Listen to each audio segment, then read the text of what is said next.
যেখান থেকে ভিডিওটা শুরু করেছি ওইখান থেকেই আজকে চালু করলাম। কারণ কি বলো তো বন্ধুরা, আমার ঘরের অবস্থা যেহেতু খুবই খারাপ হয়েছে, ঘরটা পরিষ্কার পরিচ্ছন্ন করার জন্য আমি রাতেই লেগে পড়েছি। দিনের বেলা কারণ কোনো কাজই আমার মাথায় আসে না, আর কোনো কাজ করতে ইচ্ছে করে না। কারণ মেয়ের শরীরটা খুবই যেহেতু খারাপ, তার জন্য আমার কোনো কাজ করার ইচ্ছেই নেই। কারণ সেই দিনটায় এত যে খারাপ গেছে কি আর বলা যায়, মানে আজকের দিনটা খুবই খারাপ গেছে। বরমশাই একটা ভাড়া মাজার জন্য সাবান নিয়ে এসেছে, ওই সাবানটা দিয়ে কিন্তু আমি মাজামাজি শুরু করে দিয়েছি আমার টেবিলটা। যেহেতু টেবিলের কালার কালো, একটু তো সাদা হবে, তার জন্য কিন্তু আমি খুবই মানে এই ইম্পর্টেন্ট কাজটায় লেগে পড়েছি। আমার বর্মশাই যখন আমি রান্না করব তখনও গ্যাসের কাজে লেগে পড়বে। কারণ গ্যাস যেহেতু বানাতে পারে গ্যাসের উনুনগুলো, তার জন্য মানুষও বলে আর কি গ্যাস বানাতে। তো যাইও গ্যাস বানাতে যায়, মানুষ আবার বলে কি টাকা দিব তবু আমার গ্যাসটা বানাই দিয়ে আসতে। তো আমরা বলি টাকা টুকা লাগবে না, এমন তো মেকার হতে পারেনি এখনও যে পাকা মেকার হলে অবশ্যই টাকা নেবে। কিন্তু এখন কিছু মানে জানে, অতটাও জানে না এরকম বলতে নেই, মানে অনেকটাই জানে আর কি গ্যাসের কাজটা, তবুও টাকা নিতে খুবই খারাপ লাগে। কারণ আমাদের পাড়ারই লোক, যদি টাকাটা নেই তাহলে কেমন একটা ব্যাপার, তাই না? মানুষ বলবে তখন যে একটু কাজ করে দিল টাকা নিল, সামনে বলবে না আড়ালে বলবে। তার জন্য আমি বলি যে কোথাও থেকে টাকা নিতে হবে না, কারণ তুমি যেদিন করতে পারবে কাজটা সেদিনেই নিবে, কারণ এখন নিয়ে কোনো লাভ নেই। যেহেতু আমাদের পাড়ারে মানুষ, টাকা নেওয়ার কোনোই দরকার নেই। তো যাই হোক, এতদিন ধরে আমি বলছিলাম যে গ্যাসের ওগুলো নিয়ে আসো, মানে উনুনের যেগুলো চাকা থাকে ওগুলাই নিয়ে আসতে বলছি, যেগুলো উনুনে লাগানো হয় আর কি। কালো কালারের ছিল আমাদের আগের ভিডিও, দেখলেই হয়তো তোমরা বুঝতে পারবে। তো যাই হোক, আমি কিন্তু পরিষ্কার পরিচ্ছন্নই লেগে পড়েছি। একটু যদি সাদা হয়ে যায় টেবিলটা তবুও দেখতে খুবই ভালো লাগবে। মানে পাগুলো যেরকম সাদা আছে ওরকম সাদা কিন্তু ছিল। মানে এতদিন তো কালি ঠালি লেগে অবস্থা খুবই খারাপ হয়ে গেছে। তার মধ্যে তো সারাক্ষণেই ভিজেই থাকে টেবিলটা। মেয়ের শরীরটা এখন একটু ভালো আছে, 11টা 12টার দিক থেকে শরীরটা এত খারাপ হবে কি আর বলা যায়। সারাদিন রাতে কিন্তু সারা রাত ধরে খুবই জ্বর ছিল। জ্বরে আমি তো ভাবতেই পারিনি মেয়েটা সন্ধ্যাবেলা এত হাঁটাহাঁটি করলো, এত ঘোরাঘুরি করলো, রাতে এরকম অবস্থা হয়ে যাবে, আমার তো দেখেই মাথাটা খারাপ হয়ে গেল। তো যাই হোক, এটা হলো তার পরের দিন, মানে আগের দিনে যেটা গ্যাস বানার ভিডিওটা যেটা শ্যুট করেছিলাম ওটাই তোমাদের সঙ্গে শেয়ার করলাম, মানে যেটা ভিডিও করেছিলাম শ্যুট করলাম, ব্যাপারটা বললাম যে তোমাদেরকে। এটা কিন্তু একটা বড়সড় কথা হয়ে গেল, মনে হয় কি আমি কোনো সিনেমার ভিডিও শ্যুট করি এরকম বলে দিলাম। তো যাই হোক, এদিকে কিন্তু মেয়ের জন্য রান্না করছি ম্যাগি। মানে এখন তো জ্বর হয়েছে, জ্বরে কি খাবে কি নেই ওটাই আমাকে বলে। একটু আগেই বললো যে খুরমা খাবো, দোকান থেকে খুরমা আনতে বলো পাপাকেও ফোন করে খুরমা আনার কথা বললো। এদিকে তারপরে বলছে যে আমাকে ম্যাগি বানিয়ে দাও। আমি কি করব আর কি না করবো আমি বুঝে উঠতে পারি না। মানে আগের দিন যেহেতু সবজি রান্না করেছি কড়াইয়ের অবস্থাও খুবই খারাপ হয়ে গেছে। মানে কড়াইটাতে যেহেতু আমি মাছ ভেজেছিলাম তার জন্য কিন্তু এই অবস্থা হয়ে গেছে। তো এটাও আজকে মেজে নিব, কারণ কালো কড়াই দেখতে খুবই খারাপ লাগে।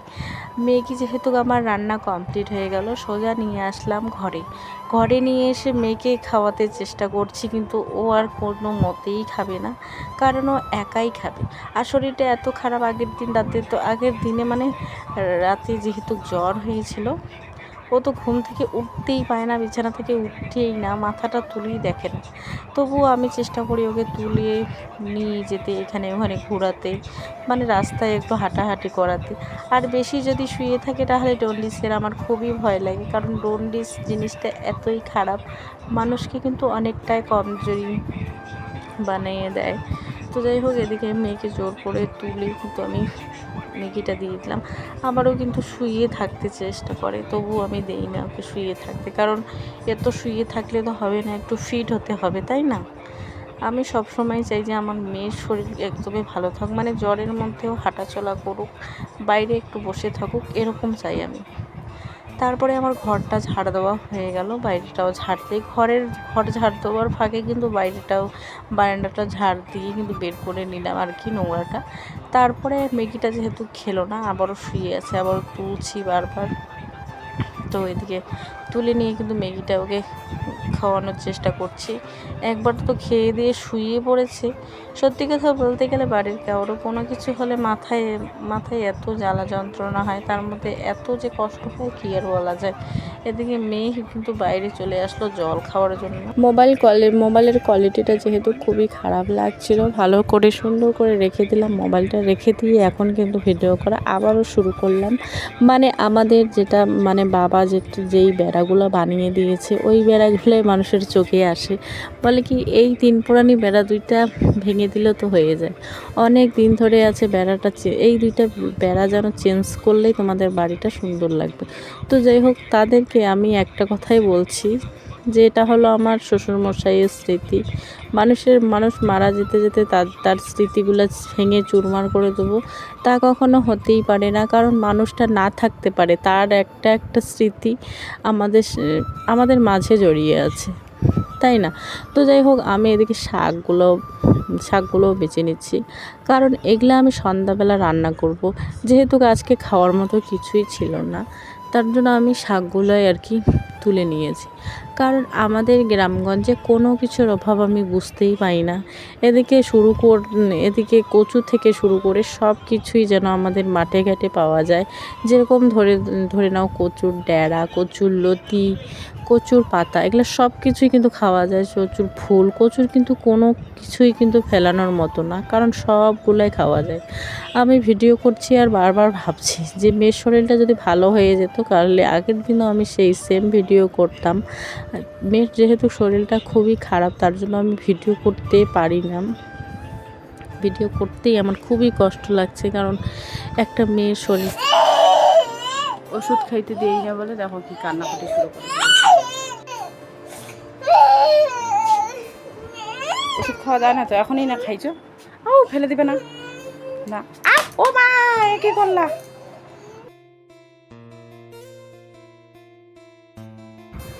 শরীরটা একটু ভালো হয়ে এখন মনে হয় একটু আরাম লাগছে, তার জন্য কিন্তু রাগ দেখানোর জন্য রেডি হয়ে পড়েছে। তার মধ্যে মেয়ের আমার রাগ কিসের জন্য উঠছে, একা একা যখন ওষুধ খাচ্ছিল, আমি ফট করে ঘরে এসে যে বললাম যে ওষুধ কেন খাচ্ছ একা একা, মা কি তোমার নেই? মা ওষুধ খাওয়াই দেবে, এখন ওষুধ খেয়েও না, আমি খাওয়াই দেবো। হিসাব করে খাওয়া দিতে হবে, তাই না? একেবারে খেলে কিন্তু ওই ওষুধটা কাজে লাগবে না। তার জন্য মেয়েকে বললাম যে ওষুধটা আমি খাওয়াই দেবো, যেহেতু আমি যতদিন বেঁচে আছি ততদিন কেয়ার করব, তোমার পাপা আর আমি কেয়ার করব, এটাই বললাম। তখন মেয়ে কান্নাকাটি শুরু করে দিয়েছে। তো এটা ফেলছে, ওটা ফেলছে। তো যাই হোক, এদিকে কিন্তু আবারও কিন্তু সন্ধ্যাবেলা যেহেতু ওষুধ খাওয়ার টাইম ছিল, এই যে 8টা-9টার দিকে, তো ওই টাইমে তো খাওয়াইতে হবে। তো আর আদার্স অন্য কোনো সময় তো খেলে তো হবে না, কারণ টাইম বাই টাইম খেতে হবে, নাহলে কিন্তু জ্বরটা একদমই সারবে না। আপাতত ওষুধ খেয়ে কিন্তু জ্বরটা একটু কমেছে, কারণ জ্বর জিনিসটা কিন্তু মেয়ের এলোপ্যাথি ওষুধ খাওয়ালে কিন্তু কমে না, কারণ হোমিওপ্যাথি ওষুধ যদি খাওয়াই তাহলে কিন্তু কমে যায়। ওর আবার এরকম অবস্থা।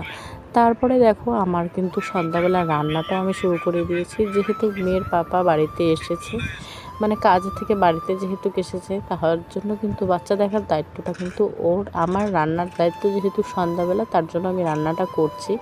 কারণ এখন রান্না করছি শাক ভাজা, তারপরে আমার বরমশাই নিয়ে আসবে চিকেন নিয়ে এসে কিন্তু আমার একটু হেল্প করবে, কারণ পা যেহেতু 2টা নিয়ে আসছে, ওই পা 2টাকে ভালো করবে, এরকম অবস্থা। এদিকে রান্না করতে করতে আমার গ্যাসটাও শেষ হয়ে গেল। তো গ্যাসটা শেষ হলে কতটাই অসুবিধা হয়, তার জন্য কিন্তু শাশুড়ি মায়ের গ্যাসে কিন্তু ভাতটা বসিয়ে দিলাম, মাংসটা বসিয়ে দিয়েছি, ভাতটা তো আমার গ্যাসে হয়েছে। তো যাই হোক, এদিকে কিন্তু আমি আমার কাজগুলো করছি, ও কিন্তু পোলট্রির পাগুলো সারাচ্ছে, কারণ পোলট্রির পা কিন্তু ওই সারাতে পারে, আমি কিন্তু সারাতে পারি না। আমি যদি সারাই তাহলে কিন্তু আমি ছাল চামড়া সবগুলোই তুলে দিই, তারপরে শুধু হাড্ডিগুলোই থাকে।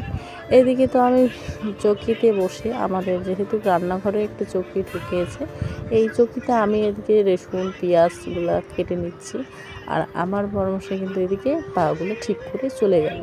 তো তো সব শেষে আমার গ্যাসটাও শেষ হয়ে গেল, ভাতও হয়ে গেল, গ্যাসও শেষ হয়ে গেল। এখন কিন্তু শাশুড়ি মায়ের গ্যাসে রান্না বসিয়ে দিয়েছি। একটার মতো দিব পেঁয়াজ কেটে, পেঁয়াজগুলো কুচি কুচি করে যেহেতু কেটে দিব, তো পেঁয়াজ তেলটা সর্ষের তেল দিয়ে রান্না করব। কারণ সর্ষের তেলটা খাচ্ছি, মানে মেয়ের যেহেতু শরীর খারাপ, তার মধ্যে মাথায় পায়ে হাতে তেল দিতে হয় সর্ষের তেল, তার জন্য তেল নিয়ে এসেছি। এখন সর্ষের তেল কড়াইয়ে ঢেলে দিয়ে লঙ্কা দেইনি ফোড়নে শুধু পেঁয়াজ দিয়েছি, কারণ শিলনোড়ে তো আমি শুকনো লঙ্কা বেটেছি, তার জন্য কিন্তু পেঁয়াজটা দেওয়া মানে শুকনো লঙ্কাটা ফোড়নে দেওয়া হয়নি। এখন কিন্তু আলুটা গোটা গোটা দিয়েছি, কারণ ছোট ছোট আলুটা যেহেতু বাপের বাড়ি থেকে আমার নিয়ে আসা হয়েছে, বড় আলু কিন্তু আমরা আনি না, কারণ বড় আলু আনলে ভিতরে ফাপটা থাকে বা নষ্ট থাকে, তার জন্য বড় আলু আর আনা হয় না। এখন এদিকে দিয়ে দিয়েছি মাংসর মধ্যে, আলুটাও দিয়ে দিয়েছি ম্যারিনেট করা। মশলাপাতি সব কিন্তু এখানে দেওয়াই আছে, জিরের গুঁড়ো, লঙ্কার গুঁড়ো, হলুদ গুঁড়ো, সব কিছুই এভরিথিংস আমি দিয়ে নিয়েছি। তার মধ্যে লঙ্কার গুঁড়োটা আবারও দিব, কারণ কালারটা ওঠেনি, যেহেতু লঙ্কাগুলো একটু খারাপ, মানে লঙ্কাগুলো যেহেতু ভিজেছে একটু নেতে টাইপের হয়ে গেছে, বাটাবাটি করে দিয়েছি তবুও লাগেনি। কালারটা যেহেতু ফুটে ওঠেনি, তার জন্য কিন্তু আমি আবারও কাশ্মীরি লঙ্কার গুঁড়ো দিয়ে দিয়েছি। তো শাশুড়ি মায়ের আর কি, যেহেতু রান্না করার সময় শাশুড়ি মা আবারও দিয়েছে, কারণ কালারটা যেহেতু মাংসর আসেনি বলে আবারও দিয়েছে। কারণ একটা কথাই বলি, মানুষ একসাথে নাও থাকতে পারে, কিন্তু সম্পর্কটা বেঁধে রাখাটাই অনেক বড় ব্যাপার। মানুষ হুটহাট করে বলে ফেলে, এতদিন তো একখানে খেয়েছো, এখন কেন আলাদা খাও? তো আমাদের বাড়ির প্রবলেম, সেটা আমাদেরকেই বুঝতে দাও। আমরা কি করে খাই, কি করে না খাই, আমাদের সংসারে নাক গলানোর তোমরা বা কারা?